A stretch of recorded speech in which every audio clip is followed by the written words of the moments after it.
Sambungan perbicaraan sifat nafsiyah, yakni sifat wujudnya. Bersurat berapa? 76. Sila tuan hadirin buka muka surat 76. Ya, 76 ya, insya-Allah. Kita sambung, kita dah baca sikit ayat tu, yakni lanjutan daripada firman Allah Subhanahu wa taala, la tudrikuhul absar wa huwa yudrikul absar. Zat Allah itu tidak boleh dicapai oleh penglihatan-penglihatan, tetapi Allah boleh mencapai penglihatan-penglihatan. Maksudnya kita tak dapat melihat Allah, zat Allah, kita tak mampu melihat. Tetapi Allah melihat kita.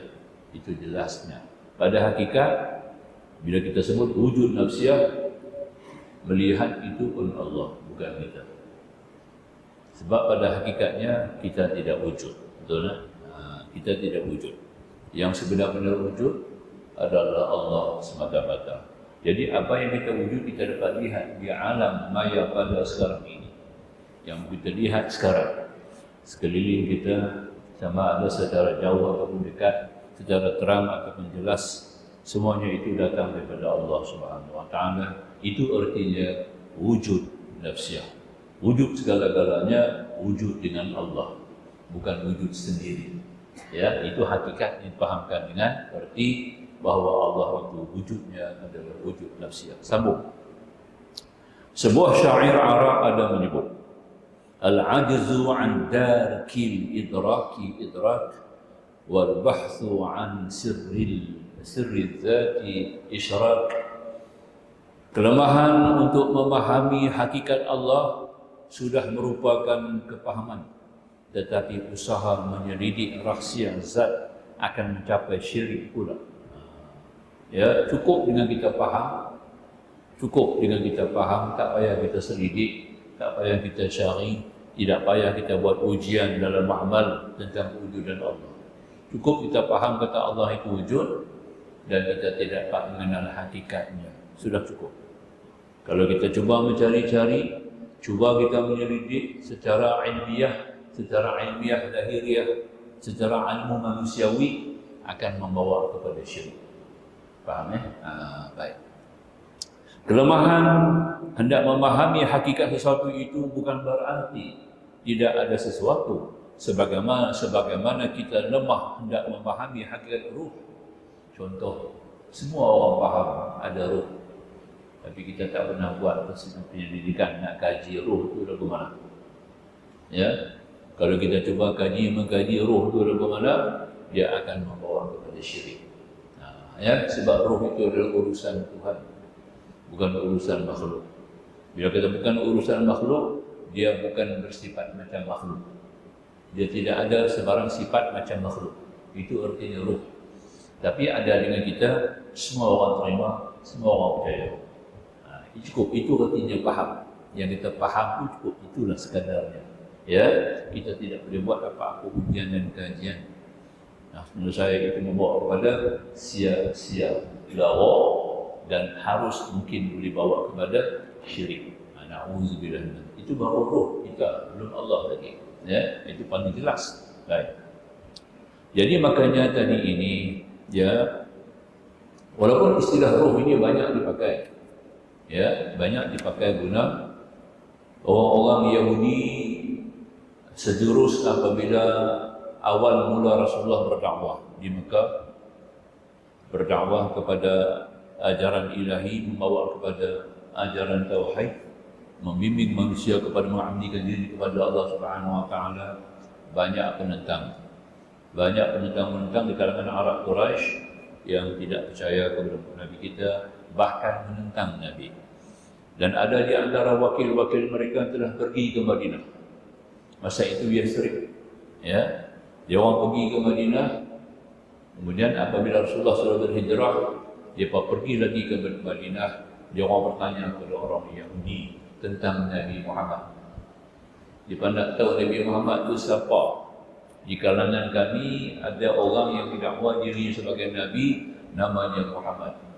Orang-orang Yahudi mesti tahu sebab mereka telah awal menerima kitab-kitab daripada langit. Betul, dia lebih advance, lebih dulu daripada kita. Maka itu wakil-wakil daripada orang-orang Arab kafir Quraisy ini telah pergi ke Madinah bertanya kepada orang-orang Yahudi di sana, apa pandangan kamu tentang manusia ini di kalangan kami? Dia berdakwah kepada kami, menyeru kepada menyembah Tuhan, dia adalah Muhammad dan dia mendakwa diri sebagai Rasul. Orang-orang Yahudi kata apa? Kamu pergi tanya dengan dia 3 soalan. Kalau dia boleh jawab, dia Rasul. Kalau dia tak boleh jawab, dia bukan Rasul. Jadi soalan yang pertama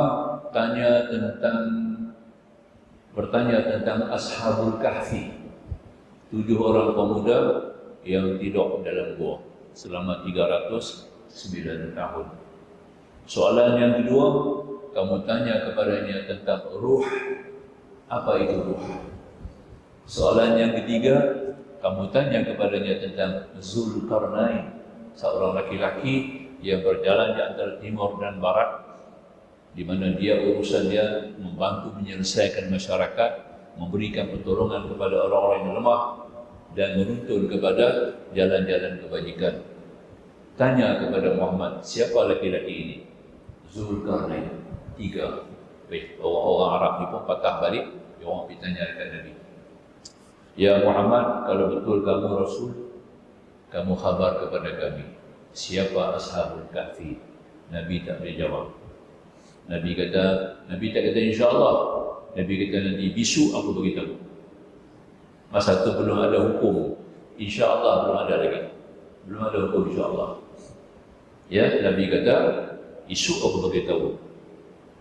Besok tak dapat berita, tak dapat apa-apa. Nah, sampailah kepada 15 hari barulah Rasulullah turun wahyu. Ya, mak tarik kaki dah. Itu kita faham. Jadi lepas 15 hari baru datang Jibril beritahu. Maka itu Allah turun sama ayat kepada Nabi, sekiranya kamu ingin mengatakan sesuatu esoknya, kamu kata insya-Allah. Itu baru ada hukum insya-Allah. Ya. Dan dia bertanya lagi kepada Nabi tentang ruh. Nabi menjawab, "Yas'alunaka 'anil ruh. Qul ruhu min amri rabbi, wa ma utitu min al-'ilmi illa qalil." Mereka bertanya kepada kamu ya Muhammad tentang ruh, katakan ruh urusan Tuhan. Maksudnya Nabi berjawab, ruh itu banyak, ya. Banyak masalah ruh. Kalau Nabi kata ruh itu adalah Ruhul Amin, Jibril, dia kata bukan. Orang Yahudi ni kata bukan. Sebab dia tahu. Kalau Nabi kata ruh itu Ruhul Qudus, siapa Ruhul Qudus? Isa ibnu Maryam. Dia kata bukan itu ya Muhammad. Maka tu jangan jawab. Pulang balik kepada Allah, katakan itu urusan Allah, tidak diberikan kamu ilmu melainkan sedikit. Baru betul. Jawapan tu betul. Dia kena tengok yang tu lah. Sebab dia nak tahu ruh nombor 3 ni. Ruh yang pertama Ruhul Amin. Ruhul Amin Jibril AS. Kalau Nabi kata ruh itu Ruhul Qudus, Isa ibnu Maryam, pun tak betul. Maka itu silent. Nabi pun hantar balik kepada Allah. Ya, kulli ruhu min amri rabbi. Katakan ruh itu urusan Tuhan. Tuhan saja yang mengetahui apa itu ruh yang kamu tanya. Ya, jadi dia orang kata betul. Dia kata betul. Jadi dia orang balik apa kepada kaum dia betul Nabi, dia betul Rasul. Sebab 3 soalan ni dia boleh jawab. Itu pun dia tak masuk Islam dulu.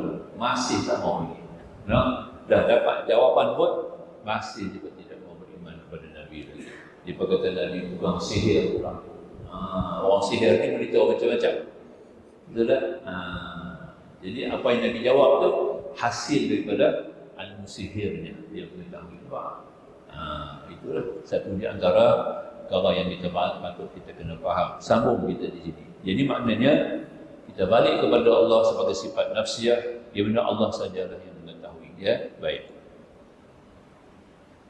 Perselisihan mengenai sifat wujud.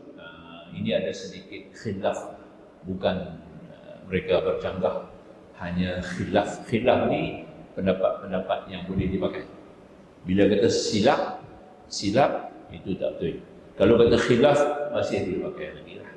Khilaf ni pendapat beberapa orang ulama. Satu dia punya ada beberapa pendapat. Semua pendapat itu kita boleh pakai. Ya, khilaf. Macam waktu maghrib kita lah. Waktu maghrib ni ada khilaf. Dan kalangan Imam Syafi'i sebenarnya ada khilaf. Imam Syafi'i sebenarnya ada dua pendapat. Waktu maghrib dia ada dua. Satu dipanggil secara mengikut qaul qadim. Ya, qaul qadim ni ketika Rasulullah berada di Iraq. Dia berawal menuntut di Iraq. Waktu maghrib ini, ya, yang kita pakai sekarang hampir 1 jam. Ya, sampai 1 jam maghribnya.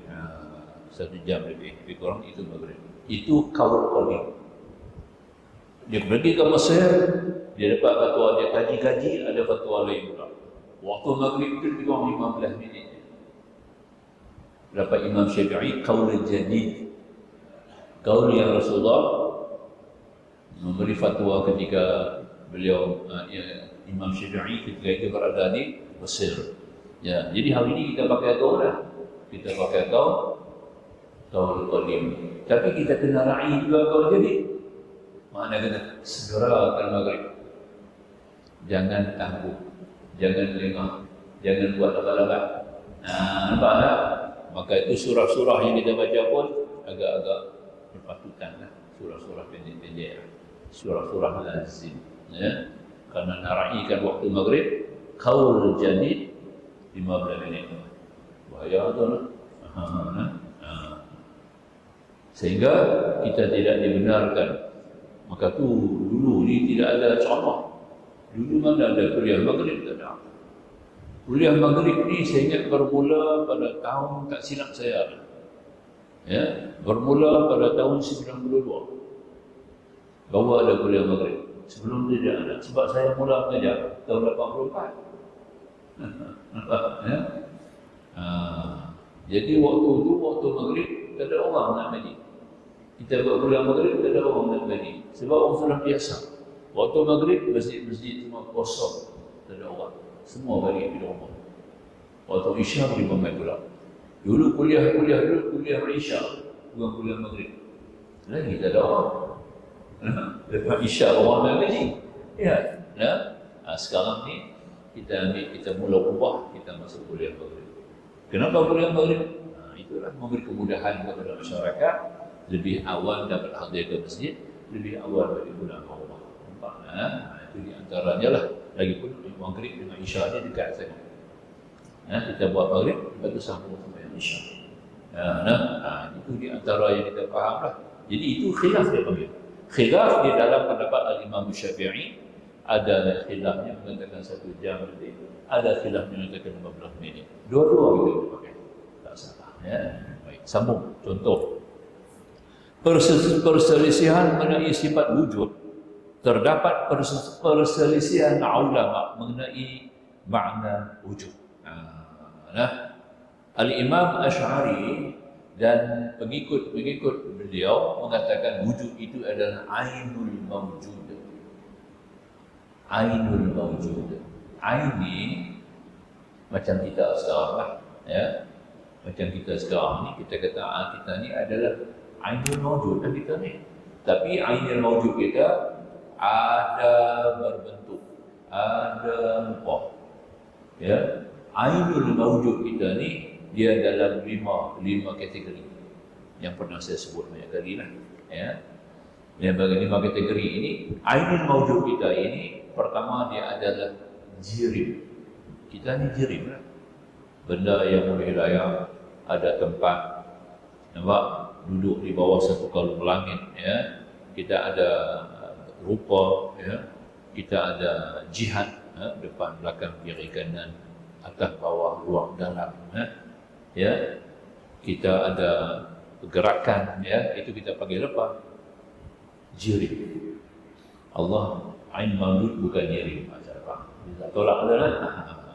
Yang kedua, kita ini adalah jisim. Pada bagi kita jasmani. Al-jism. Ya. Al-jismu Al-jisman, al-jasad. Kita ni adalah jisim. Apabila jisim-jisim ini berpadu dalam satu keadaan dipanggil jirim. Ya, maka Allah ainul mawjud juga. Allah bukan jisim. Yang ketiga, kita ini ada sifat, ada bentuk. Fizikal dia panggil. Ya, kita ada fizik kita. Ya, mawjud kita ada fizik. Ain mawjud Allah tidak ada fizik.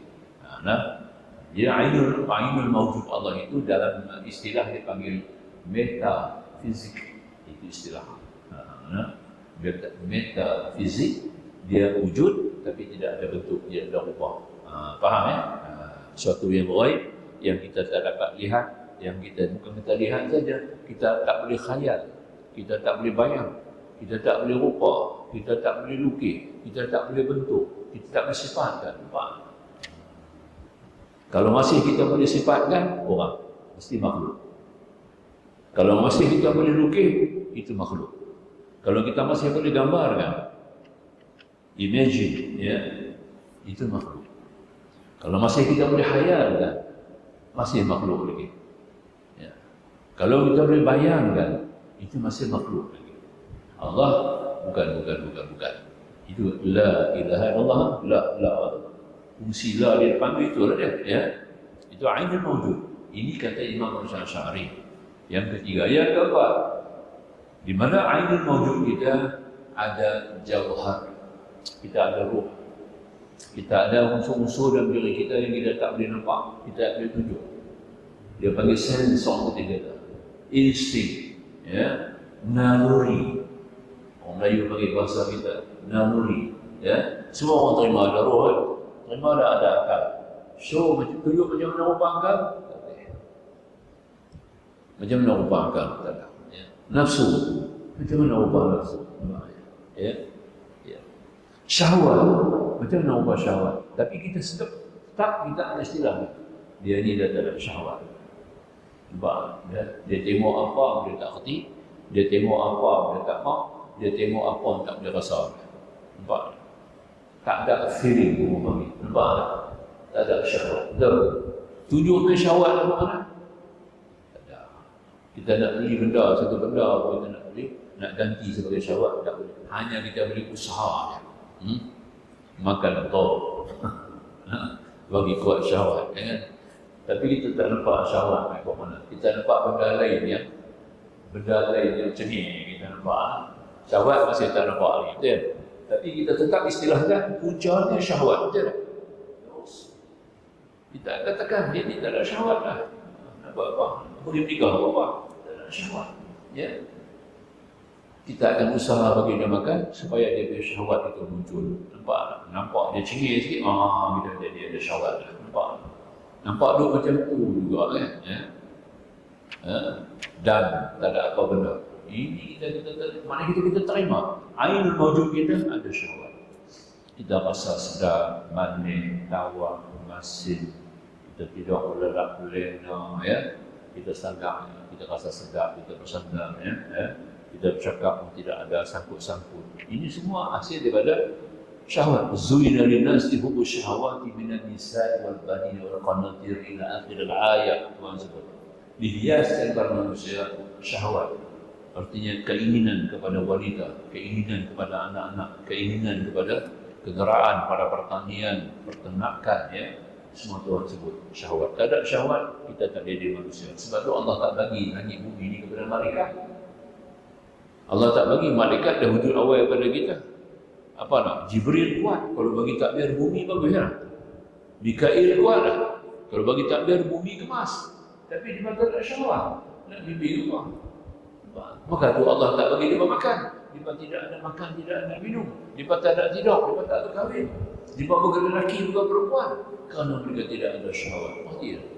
Maka dengan itu mereka tak layak untuk mentadbir bumi. Yang takbir bumi adalah manusia, Bani Adam, kerana dia ada syahwat.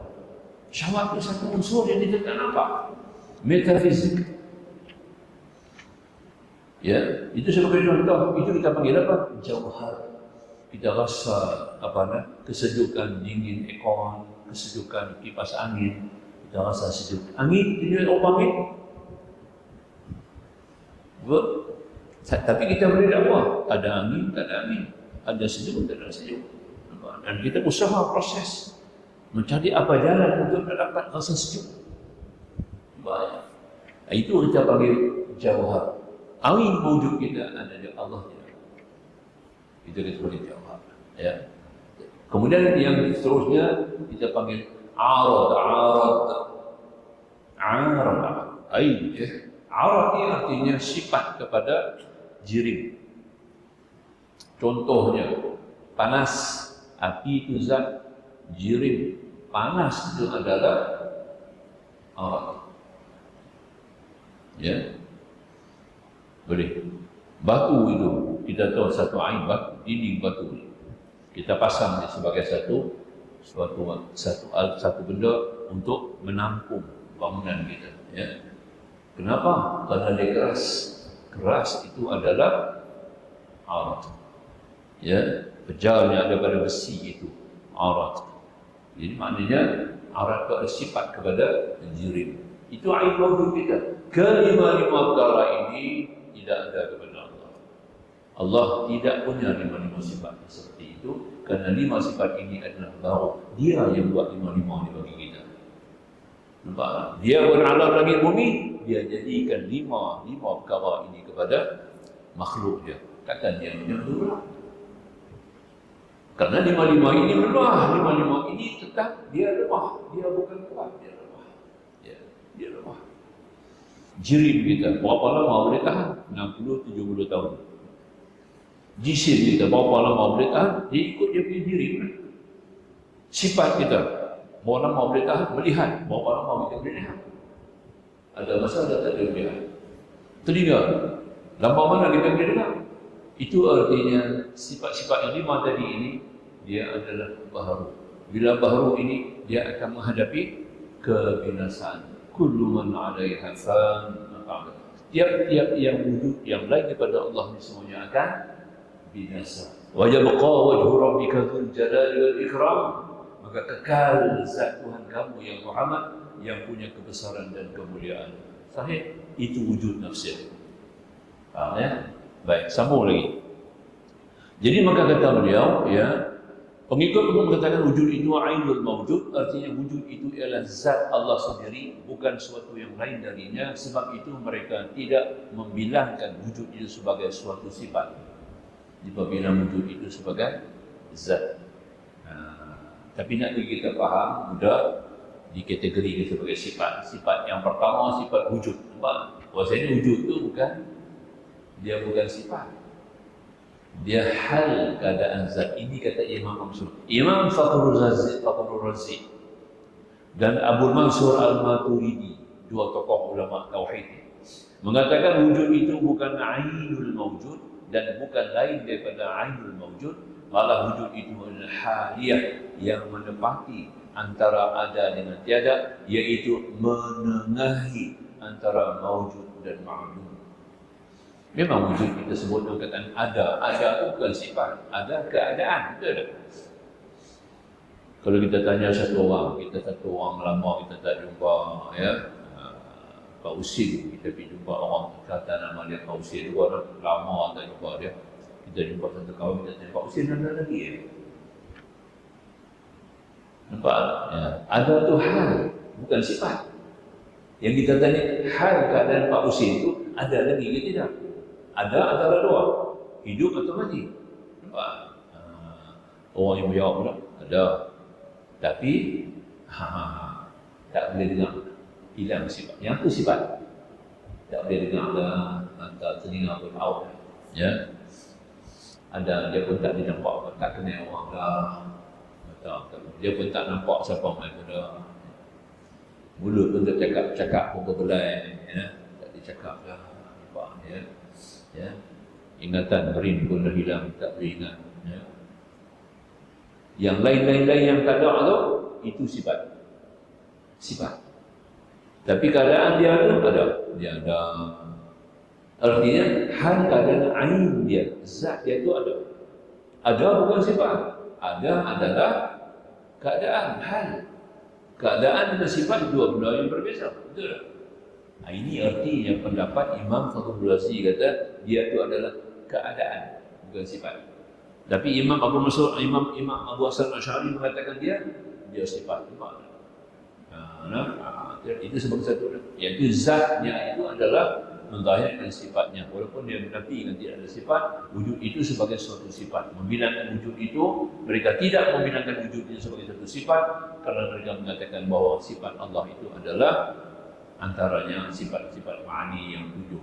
Adanya kuasa, berkehendak, hidup, beranu, mendengar, melihat, berkata-kata. Ini sifat. Baik, sambung lagi. Walau bagaimanapun kedua-dua pendapat tidak bertentangan tentang wujud itu menunjukkan kepada zat Allah Ta'ala, tidak kepada makna yang lain daripada itu. Dua-dua pendapat dibetulkan. Ini saya kata khilaf, benda betul. Khilaf kita berikut lah. Tak payah kita gaduh lah. Benda khilaf. Tu,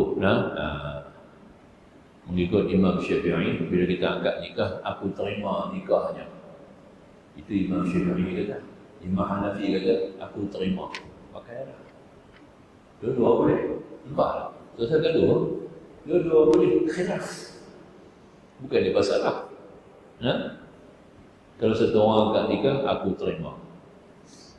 Hang terima apa? Apa yang guru nikah kata tadi, aku terima. Common sense kita pakai. Memang logik kan? Boleh tak? Ini Hanafi. Syafi'i kata, aku terima nikahnya. Nikah siapa? Kenapa? Nya aku siapa? Nya yang hamba kita nama tadi lah. Nampak tak? Bunga binti Timun. Contoh kalau kata. Nampak tak? Itulah nya. Syafi'i dia mau dulu tu. Dia nak dia punya ta'yin. Dua-dua betul. Terus gaduh. Baru ni bergaduh lagi anak-anak. Banyak orang dalam TikTok, dalam YouTube, dalam ceramah-ceramah bahasanya khilaf empat mazhab ni semua ni betul. Empat mazhab betul. Hanafi, Maliki, Syafi'i, Hanbali, empat betul, tak ada salah. Nampak? Syafi'i kata kuliah subuh, sembahyang subuh ada kunut, betul. Imam Hanafi, Imam Maliki, Imam Hanbali kata subuh tak ada kunut, betul. Hampa nak pakai mana pakai? Nampak? Nampak betul. Jangan bergaduh. Nampak? Kita di Mekah, Imam Mekah, Imam Madinah, sembahyang subuh tak ada kunut. Okey. Kita merai macam betul. Mazhab tu betul. Aku membenarkan mazhab dia. Walaupun aku mazhab Syafi'i. Itu kita kena ada tasamuh tu kita kena ada faham. Jangan kata tak betul. Ada hamba Allah dia buat kerja haji, first time dia sampai Madinah. Tu jemaah package. Dia buat haji. Hari mula dia sampai di Madinah, dia sembahyang subuh. Kena pula waktu subuh bila sampai. Tengok imam tak baca kunut. Dia tak pergi dalam masjid langsung. 3 hari dia sembahyang di bilik. Nampak? Orang yang buat kata saya, Ustaz, ada jemaah dia tak bisa sembahyang. Dia sakit tu, Ustaz pergi tengok lah. Dia pergi lah tengok lah. Dia kata, Ustaz, dia tak pergi sembahyang di masjid ke? Kita berebut 8 hari nak 40 waktu kan? 8 hari nak 40 waktu Madinah tu. Tapi dia kata, nak pergi macam mana? Imam tak baca kunut, dia kata. Kacau. Maknanya tak baca kunut, tak sah lah, tak betul. Saya kata dulu ni, kita mazhab Syafi'i, dia buang mazhab Hanbali. Hanbali di mazhab kata tak ada kunut subuh. Itu pendapat dia. Dia orang ulama besar. Dia tahu lah apa dia kata. Kita Imam Syafi'i kata ada kunut. Kita mazhab Syafi'i, kita ada kunut. Jadi bila kita ikut dia kata ada kunut, nak beritahu tadi pun juga betul, jangan baca kunut. Kita jangan baca. Kalau kita baca kunut, nampak dia tak betul, nampak? Ini kita raikan dia. Imam tu kita kena raikan. Dia Hanafi, kita kena rai dia Hanafi. Kita Syafi'i, kita rai dia Hanafi. Jadi kan macam tu. Raikan antara empat imam ini akan membawa kepada kasih sayang, perhubungan, nampak tak? Kesatuan. Bila kita kata dia tak betul, Hanbali tak betul. Boleh kata Imam Hanbali tak betul. hafal 1 juta hadis. 1 juta hadis dia hafal. Nampak?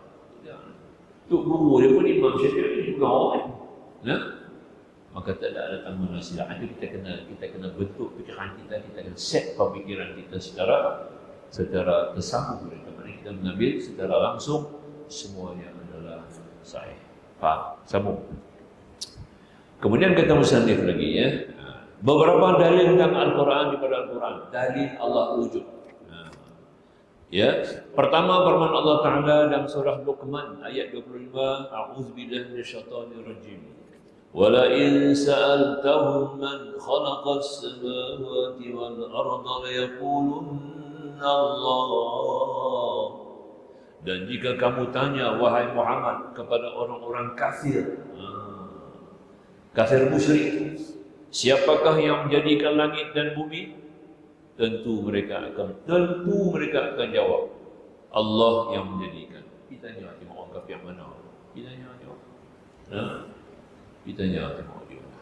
Ya, yang suka Islam, yang tak suka Islam, ya, yang hormat orang Islam, yang tak hormat, tak kira orang tu nak. Cuba kita tengok. Tuhan ada tak? Dia kata ada. Dia akan mesti kata ada. Ya, dia tak kata Tuhan tak ada. Kalau dia kata Tuhan tak ada, kita tanya yang kita ada ni siapa bagi ada? Dia tak jawab. Nampak? Dah confirm dia tak jawab. Itu makna dia kata, sebab tu Tuhan sebut di ayat sini, ada sini, ya, la yaqulun Allah. Kalau orang ngaji bahasa Arab dia tahu dah lam. Lam ni disebut sebagai lam taukid. Taukid. To emphasize the subject. Dia nak mengukuhkan lagi satu subjek, maka lam itu dikatakan lam yang mengkhususkan, yang menentukan, yang mengukuhkan, yang memastikan. Itu makna lam. Lam tu, huruf lam ya. Dia bukan lam tapi lam taukid dia panggil. Dalam bahasa Arab ya. Jadi kalau kita mengaji Quran, kita mengaji nak mengaji bahasa Arab, kita kena faham. Orang ahli tafsir, orang mengaji tafsir, mengaji hadis, kena ada al-muni. Dan al-muni kita tak boleh faham pada hakikatnya ya. So very penting, important sangat kita menguasai bahasa Arab ataupun mengikutlah buku-buku yang mana mereka ini ahli dalam bidang itu. Baru kita akan dapat keterangan. Jadi ayat yang mengatakan, kalau kamu tanya kepada orang-orang kafirin, memang sungguh confirm secara yakin, secara zahir, secara yakin mereka mengatakan Allah Tuhan Allah. Dia sebut Tuhan Allah. Dia tahu nama dia Allah, dia berkata Tuhan Allah. Nampak tak ya? Itu paling jelas sekali lah. Ya, baik. Kemudian yang kedua, firman Allah Taala ayat 102 An'am. A'udzubillahi minasyaitonir rajim. Dzalikumullahu rabbukum la ilaha illa hu khaliqu kulli syai'in fa'buduh. Itulah Allah Tuhan kamu, tiada Tuhan melainkan Dia yang menjadikan segala sesuatu, maka hendaklah kamu menyembahnya. Tentang ilmu ini cukup penting, pahala dia besar. Tentang mengaji ilmu ini, itu pahala kita di akhirat, pahala ini yang paling besar sekali.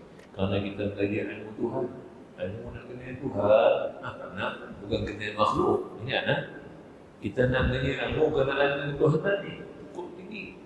Ya, itulah yang dituntut Tuhan buat kita masa itu. Pasal nak kena bukan buat kita menyangkap di dunia. Meduk saja di sini kemudian bagi mati tak. Ya. Kalau betul buat binatang dah senang. Buat binatang kacau. Buat harimau singa mana ada kacau.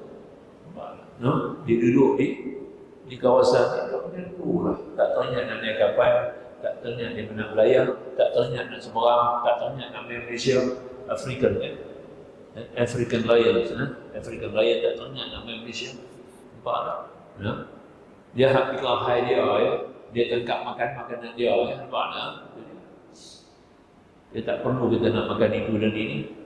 Tapi kenapa Tuhan buat manusia? Kita kena tanya balik. Soalan itu very important. Maknanya kerana untuk mengenal dia dan mengabdikan diri kepada dia. Faham ya? Itulah yang dibawa oleh Rasul alaihi wassalatu wassalamu ajma'in. Maka itu boleh kita kena belajar tentang ketuhanan. Kalau kita tak belajar tentang ketuhanan, kita tak dapat kenal Allah Subhanahu wa taala, maka kita akan duduk belakang sikit dia kena orang kafir. Na'udzubillah. Itu kita kena ambil faham ya. Itu yang paling penting sekali. Sambung lagi firman Allah Subhanahu wa taala, dalil ini faham. Yang ketiga, firman Allah dalam surah Fussilat, Hamim Sajadah. Wa min ayatihi al-lail wan-nahar wasyamsu wal-qamar la tasjudu lisyamsi wala lil-qamari wasjudu lillahi alladhi khalaqahunna in kuntum iyyah alladhi khalaqahunna in kuntum iyyahu ta'budun. Dan setengah daripada tanda kebesaran Allah, malam, siang, matahari dan bulan, janganlah kamu sembah kepada matahari dan bulan, tetapi hendaklah kamu sembah kepada Allah yang menjadikan semuanya itu jika kamu hendak menyembahnya. Faham ya?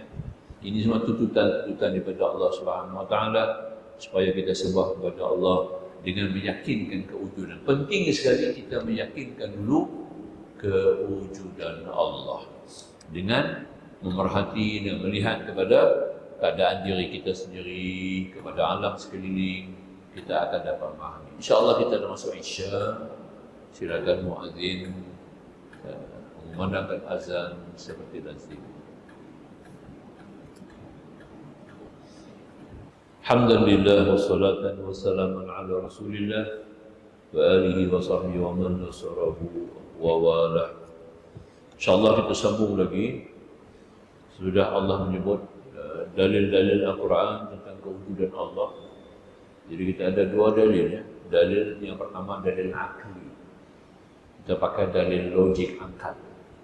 Ya, hanya dengan melalui akal yang Tuhan bagi kepada kita ini pasti kita dapat mengenal Allah, dapat menghukum pada akal kita akan kewujudan Allah, wujud yang wajib. Ya, maka akan jadi mustahil dan tidak ada Tuhan. Mustahil wujud dengan sendiri, mustahil jadi dengan sendiri. Ya, kita akan kontrol tentang macam itu. Ini kekuatan akal. Sebab itu orang kafir, orang kafirin, Allah azab dia pakai kekal dengan Allah. Tuhan bagi satu insting dekat, satu naluri penting akal. Dia masih boleh menolak tidak ada Tuhan, tak mau terima kepada Allah, tidak mau beriman sekurang-kurangnya. Dia tidak mau beriman kepada Allah, tidak mau mempertuhankan Allah. Sebab itu layak orang-orang kafirin ini diazab kekal selama-lamanya. Karena akal yang begitu sempurna yang Tuhan jadikan kepadanya itu tidak diguna pakai dan tidak dimanfaatkan. Itu paling penting tuan-tuan. Sebab itu kita perlu dalil akal dulu. Maka itu Allah bagi ayat-ayat ni supaya akal kita boleh terima. Akal ni diterima dua perkara.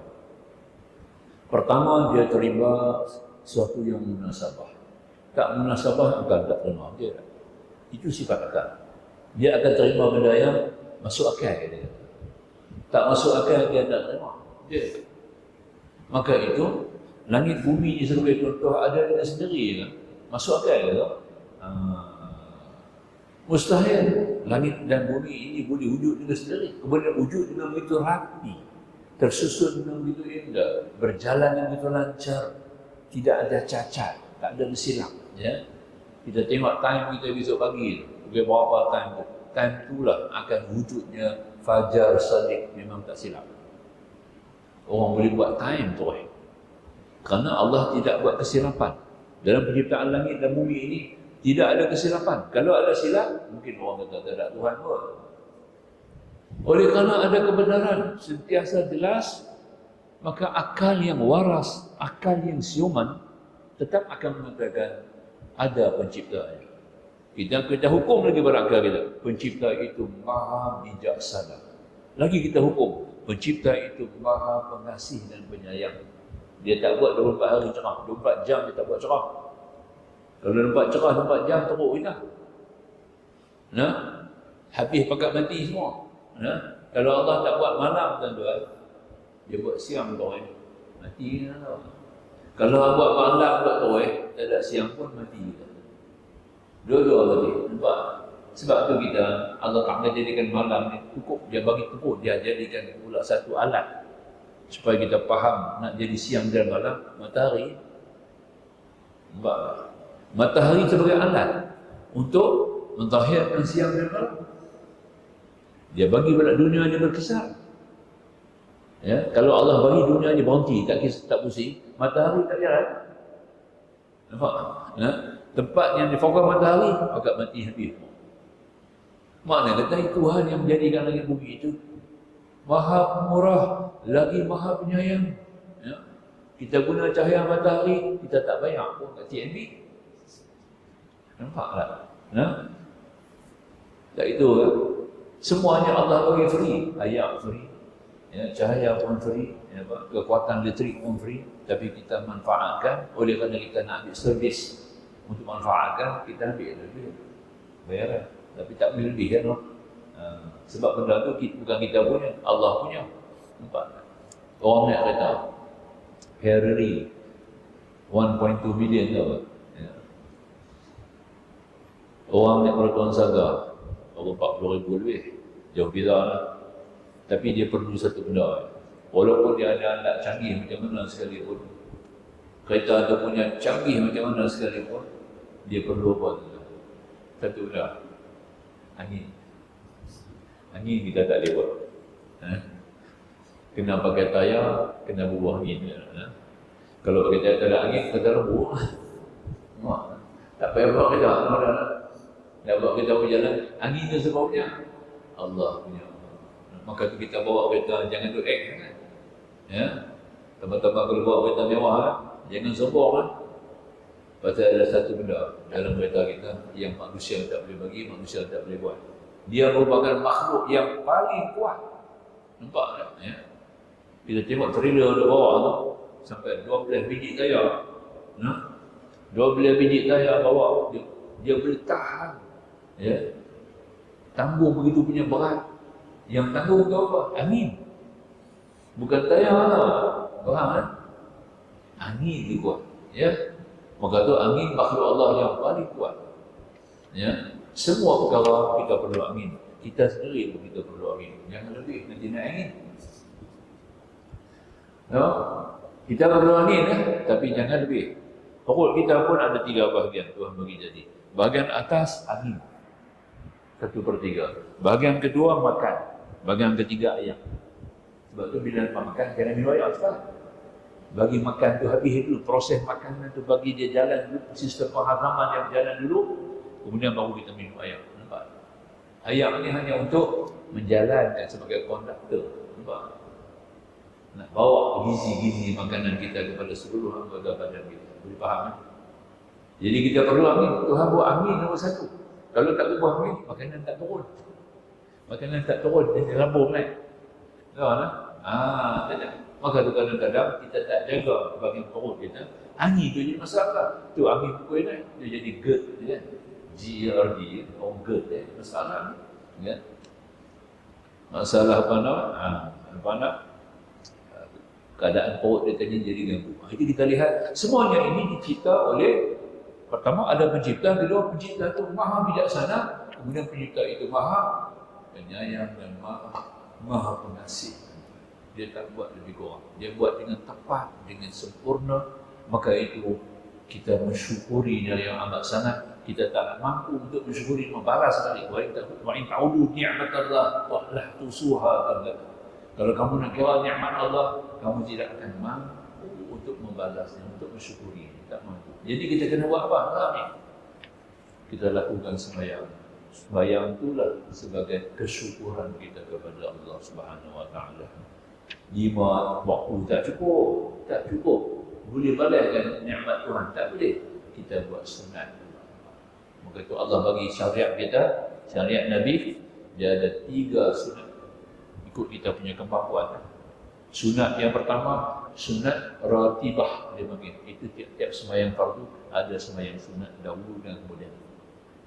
Ya, mampu lagi dia buat pula sembahyang sunat. Kalau kita mampu lagi, sunat nafilah sebagai tambahan waktu-waktu tertentu, waktu duha, ya, waktu malam kita tahajud. Seperti tengok ya.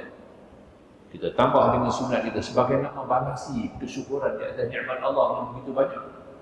Dekat diri kita pun dah cukup dah. Atas diri kita pun dah cukup. Nak syukur kita tak mampu nak bayar kesyukuran Allah Subhanahu Wa Taala. Ya.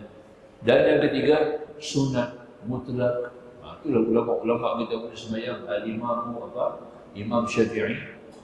Ya. Satu hari boleh khatam Quran, dan satu hari semua dia khatam dalam sembahyang. Bayar tengok banyak mana sembahyang. Nak khatam 30 juzuk satu hari. Imam Syafi'i. Ya. Dia buat dalam sembahyang lah, dia tak baca macam ni, tak duduk sila baca Quran. Ya. Imam Syafi'i akan baca Quran, juzuk dia tak khatam satu juzuk Quran tu dalam sembahyang, semua dalam sembahyang. Itu siang, malam bangun dari Quran ni. Masya-Allah ya. Ini kita lihat, itu dia panggil sunat apa? Dia ada 3 sunat itu. Pertama sunat ratibah, kedua sunat nafilah, ketiga sunat mutlak. 3 sunat dia kabur. Sebagai apa? Membalasi nikmat Allah yang mampu tidak dibalas, yang tidak ada kepayaan membalas, melainkan dengan melahirkan segala kemampuan kita. Tu Nabi sembahyang buka kaki. Isteri dia tanya, kenapa buka kaki ni? Kan Allah dah bagi semua. Allah dah ampun dosa tuan, Allah dah ampun dosa dulu, dosa kemudian, ya. Apalah kiranya kalau aku jadi hamba Allah yang bersyukur. Jadi aku sembahyang buka kaki itu, nilai buka kaki itu tidak ada besar ke mana abangnya. Dia boleh sembuh. Sebab yang nak boleh sembuh pun Allah, yang bagi buka pun dia. Tidak. Yang penting aku bangun untuk bersyukur kepada Allah, aku tegak kesyukuran kepada Allah, lahir kesyukuran kita kepada Allah. Itu paling penting kita nak faham tadi ini sebagai mensyukuri akan nikmat Allah. Masuk kita kepada berikutnya pembicaraan 5 sifat salbiah. Tadi tuan-tuan sifat wujudiyah, sifat sifat nafsiyah satu ya. Satu kita dah bicara panjang lebar lah. Sekarang kita masuk peringkat yang kedua, dia panggil sifat salbiah. Salbiah ni salbun, menafikan. Makna salbiah tu salbun, menafikan. Menafikan apa tuan-tuan? Apa-apa yang tidak layak, yang tidak patut kepada Allah. Itu kita panggil tasbih. Sebab itu kita mula dengan subhanallah. Zikir kita banyak. Ya, yusabbihu lahu ma fis samawati wal ardh. Bertasbih kepada Allah apa yang di langit dan apa yang di bumi. Nampak artinya membersihkan Allah daripada segala sifat, segala kemusyrikan, segala macam bentuk syarikatan. Nampak ya? Kita kena bersihkan Allah, maka kita diberikan satu zikir kepada kita. Umat Islam ni, zikir dia panggil subhanallah. Ya, kita bawa pada tiap-tiap kali lepas sembahyang. Saya amat sedih bila tengok habis sembahyang orang bangkit terus. Bagi-bagi salam terus bangkit. Allah, orang ni semua tak respect kepada Allah. Ya, tak ada pandang besar. Allah yang tak ada nilai kat dia. Kita jumpa raja pun, habis-habis kita jumpa dia keluar, bukan senang lah. Jenuh dengan langkah, kena bodok, pelan-pelan buat. Berarti nak baru boleh keluar. Ini raja bagi segala raja Allah. Nampak tak? Dah bagi salam pada keluar macam tu kan. Ya? Dengan tak nak zikir kepada Allah. Ini bukan orang kenal Tuhan. Saya kata terus pun tak kenal Tuhan. Dia tanya saya, dia boleh hampa pasal faham tak kenal Tuhan. Nampak tak? Kalau orang kenal Allah sebagai raja, Malikin Nas. Kalau orang kenal, hang akan betul-betul akan membesarkan Allah. Nampak? Kita nampak watak dia peribadi dia ya, benar-benar dapat melihat sebagai membesarkan Allah. Orang tak kenal Tuhan buat kerja. Nampak? Yang dia tahu kita sembahyang sebagai satu rutin ibadat dia. Satu ritual ibadat yang boleh buat macam biasa. Habis tu habis. Dia tak tahu siapa yang menghadap, dia tak tahu Tuhan nak tengok dia tak tahu bagaimana dia sekarang berada dalam masa mana. Masa dia sembahyang tu masa apa? Ya. Tidak ada masa yang lebih berharga melainkan masa kita beribadah kepada Allah. Tidak. Masa mana lebih baik, lebih tinggi pada masa sembahyang tu? Sudah nampak kan? Kalau orang belum beritahu kat saya, ada tak? Masa mana lebih important, lebih penting daripada waktu kita menghadap Allah? Masa mana lebih mulia? Ya. Masa sembahyang, itulah masa yang paling tinggi, yang paling berharga. Ya. Tuhan akan bagi syurga. Kerana masa itu kita korban untuk Allah, kita akan dapat syurga. Tuhan bagi lagi syurga. Bukan kita punya, bukan ada hak kita nak tuntut syurga pun. Ya. Tidak ada apa-apa hak kita kepada Allah Subhanahu Wa Taala. Sebab fa innaka tabdi wa la yuqda 'alaik. Munut tu kata kepada kita. Dia yang hukum, bukan dia kena hukum. Dia punya suka lah kalau dia dapat. Faham tak? Ya? Sebab itu habis semayang ni, bagilah masa sikit. Sekurang-kurang kita ambil mahkota zikir. Tahu mahkota zikir apa? La ilaha illallah wahdahu la syarika lah, lahul mulk wa lahul hamd, yuhyi wa yumit, wa huwa ala kulli syai'in qadir. Itulah mahkota zikir 10 kali. Nak pergi orang mati pergi nak ikut tak apa. Nampak? Dia kasar sikit lah. 10 kali untuk Allah. Bagi salam, duduk dulu, jangan ubah tempat duduk. Sebab malaikat nak doakan kita. Malaikat duduk hati kita nak doa lah. Orang yang tidak berubah tempat sampai tak berubah, gerak, dia duduk macam tu seketui. Duduk keluar, la ilaha illallah wahdahu la syarika lah, lahul mulk wa lahul hamdu, yuhyi wa yumiit, wa huwa ala kulli syai'in qadir. 10 kali. Habis 10 kali itu, keluar. Dah kalut sangat, sibuk sangat. Jadi sibuk pada Nabi Allah Sulaiman. Pergilah. Nampak? Turun dia. Ya? Kalut sangat, sibuk. Sibuk apa? Sibuk dunia. Sibuk pada benda yang dia akan tinggal. Sibuk pada benda yang dia akan hanyut. Sibuk pada benda yang akan dilupakan. Dia sibuk pada benda yang akan meracuni dia sendiri dalam kehidupannya. Kalau sibuk kerana Allah kan baik ya? Tapi nak sibuk sikit untuk Allah. Ya? Nak bagi masa untuk Allah sikit untuk sebut 10 kali. Jangan keluar begitu saja. Ni apa orang sembahyang apa ni? Ya? Hang gadap siapa? Nampak? Setiap kali dia ramai ni. Habis sembahyang maghrib ni, imam bagi salam. Okey, tidak. Oh, cukup sibuk oleh bangsa tau. Lebih sibuk pada bulan mentari ni.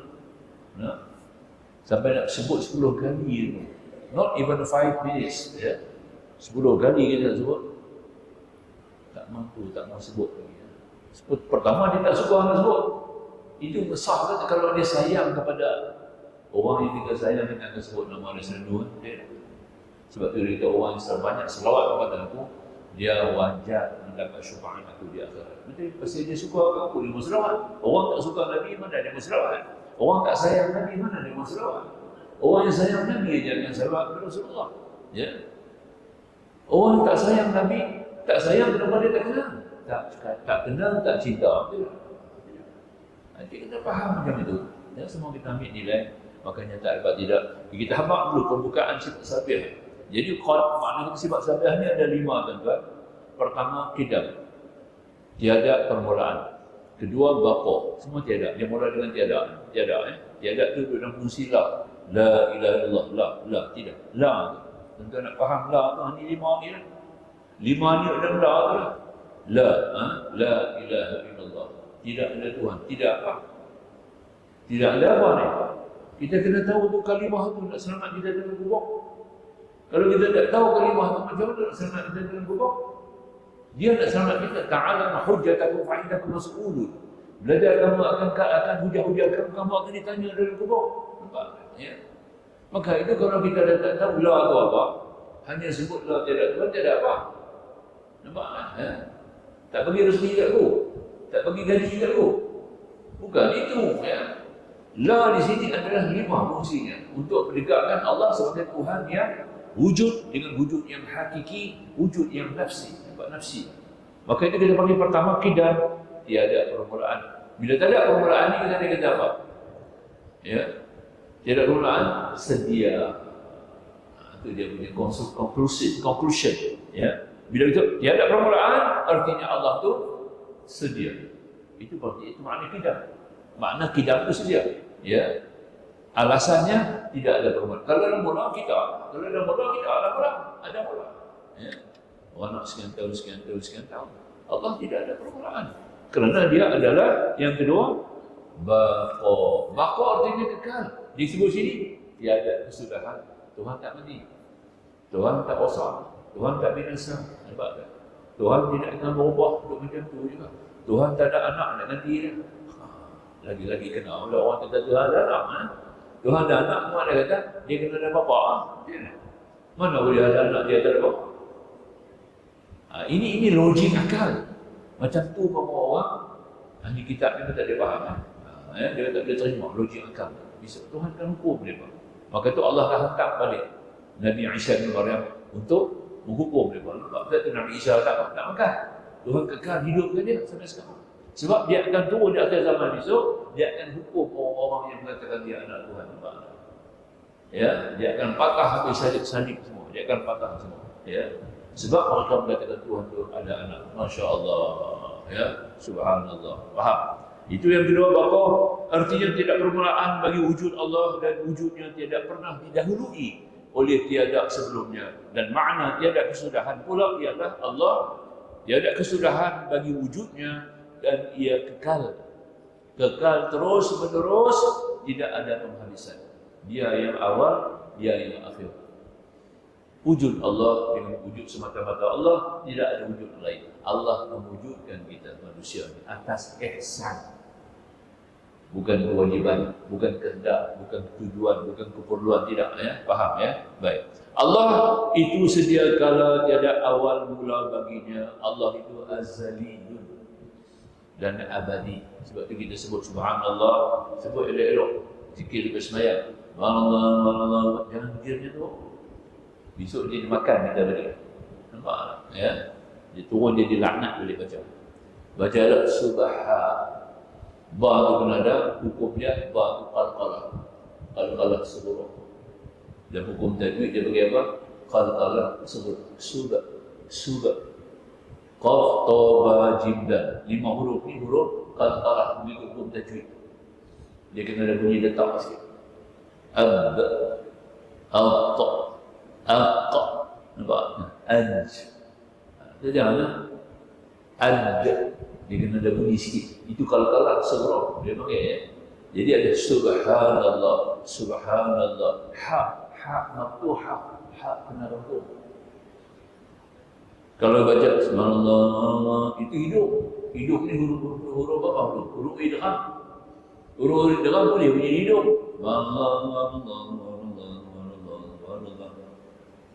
Saya minta maaf kepada imam baca dulu saya bakit. So sampai imam, so kami dia memang memang tak kabul dia. Ya? Sebut pelan-pelan. Subhanallah, Tuhan bagi rangkum, boleh rasa cabai, boleh rasa pedai. Tuhan bagi hidung, Tuhan bagi gigi. Apa nak sebut tu ya tak? Nampak tak?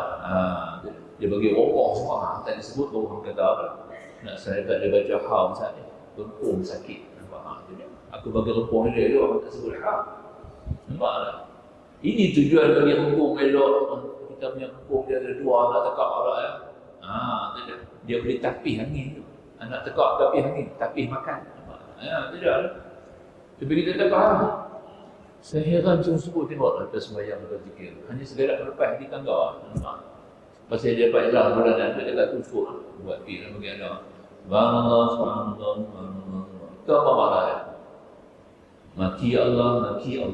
Subun tu Arab kata maki. Subun ya, maki. Nampak? Subhanallah. Dengar betul ya? Dengar betul tapi tak betul ni. Maknanya maki Allah. 33 kali maki Allah. Kita di belakang pakai ikut dia semua. Ikut lah habis. Masjid tu pun tak ada berkat. Nampak? Tidak. Lepas dia maki Allah. Lepas sembahyang 3 kali maki Allah. Kemudian yang kedua, dia teruk. Alhamdulillah. Itu makna apa itu? Kematian bagi Allah. Kita yang tahu takut nak sebut tu. Bunyi ha. Alhamdulillah. Mim tu huruf syafawi. Mim Mim tu huruf syafawi. Alhamdulillah. Kalau Fatihah sembahyang, kalau baca lagu tu, kalau tak bunyi mim tu, batal sembahyang. Ha, tak bunyi hal pedas, hal cabai, batal sembahyang tu. Alhamdulillah. Baru puja-puji bagi Allah. Kalau baca cepat, Alhamdulillah.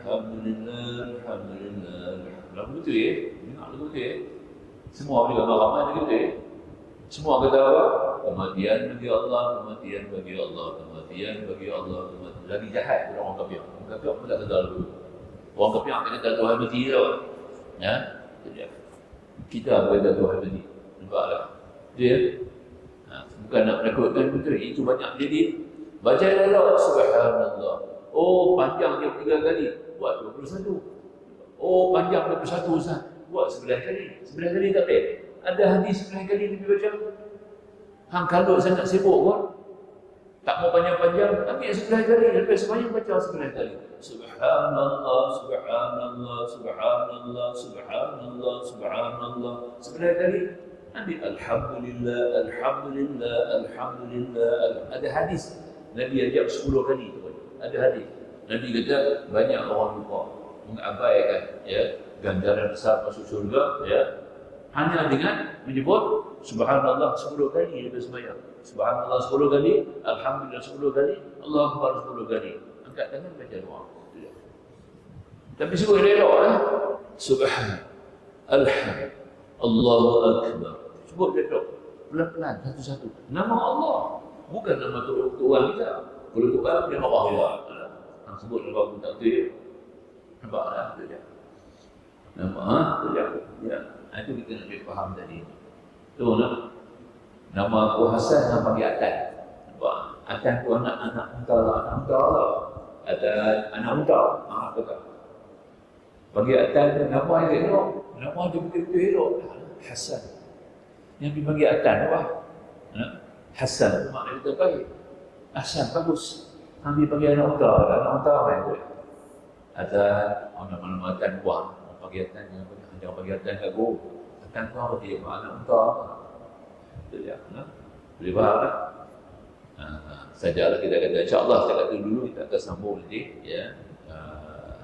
perperan kita tadi ni. Jadi kedua-dua sifat yang kita tadi ini qidam dan baqa bagi Allah itu merupakan yang hakiki sebenar-benar tidak seperti yang terdapat pada suatu lain. 2 antara 5 sifat sabiah yang qidam, baqa kemudian mukhalafatul hawadisi qiyamuhu bi nafsihi wahdaniyah 5 perkara 5 sebut. Jadi dia kata tadi ini iaitu kita baca sikit tadi ni kita ambilkan qidam saja, qidam dan baqa. Kita ambil itu dulu. Sabiah dia ada 5 tapi kita ambil 2 tu dulu iaitu sifat qidam, sifat baqa Kedua-dua sifat yang kita misalnya qidam dan baqa bagi Allah itu merupakan yang hakiki dan sebenar-benar tidak seperti yang terdapat pada suatu lain.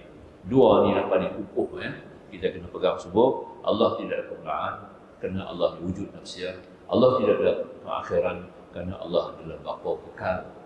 Dia juga yang wujud, dia juga yang kekal. Ini kita nak faham.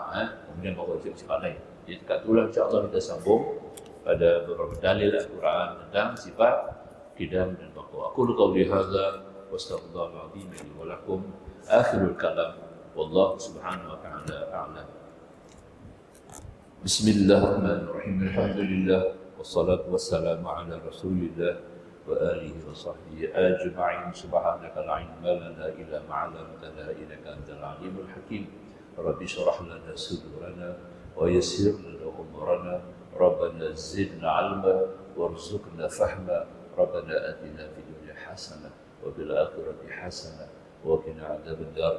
Walhamdulillahi rabbil alamin. Assalamualaikum warahmatullahi wabarakatuh.